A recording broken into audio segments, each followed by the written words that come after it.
a tremendous amount of confidence. That's about it.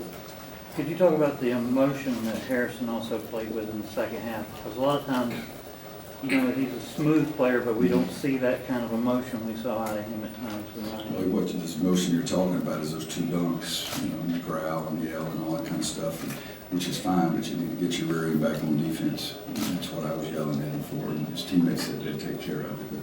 But I don't mind you celebrating, play defense too, but I thought he was very assertive in the second half. It was something, he had one other shot that went all the way in, came back out, and one time he got an offensive rebound late and should not have shot it. He got on the right baseline, he shot it from about 6 feet, but he got the offensive rebound and put it back in, so it worked out.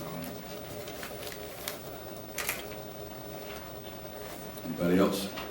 Roy, you went 0 for 6 in the first half. Did you draw up the play for him to shoot first possession in the second half? It was one of the two options. The first option was to throw it to Z inside, and then Harrison was the second option. And a little bit later, I think we did go straight to Z, and Z made his jump hook on the baseline side. I think those were two of the first 4 or 5 possessions in the second half. I was confident that he was going to make them. I just hoped it was tonight, and he was going to start making them at some point.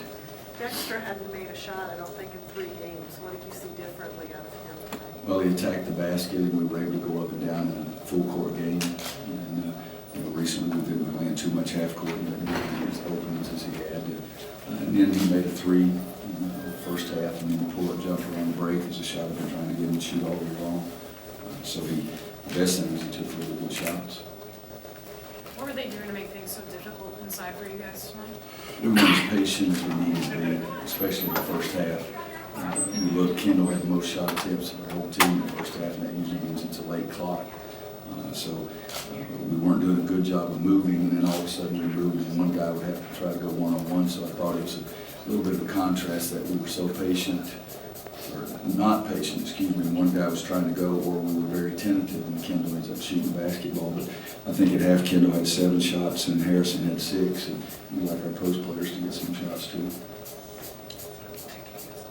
Could you talk about the effect that the size, your inside size, has been having on defense for you pretty consistently now, right? Well, you know, I think 7 block shots for us, and it's about what we're averaging. But it's hard around that basket with John, and I thought Zeke had 2, but the stat sheet's got him for 1, which is fine. But we can make it difficult for you around the basket. And one time we needed, I mean, Dexter and Kendall are jogging back and let their guy just go right by them. They're trying to decide who they're guarding or whether they're going for dinner tomorrow night or something. And Harold drives in there, but John blocked the shot, so it's always good to have somebody that can erase some mistakes. Anybody else? Okay, thank you. I'll lock Thanks, those guys. open.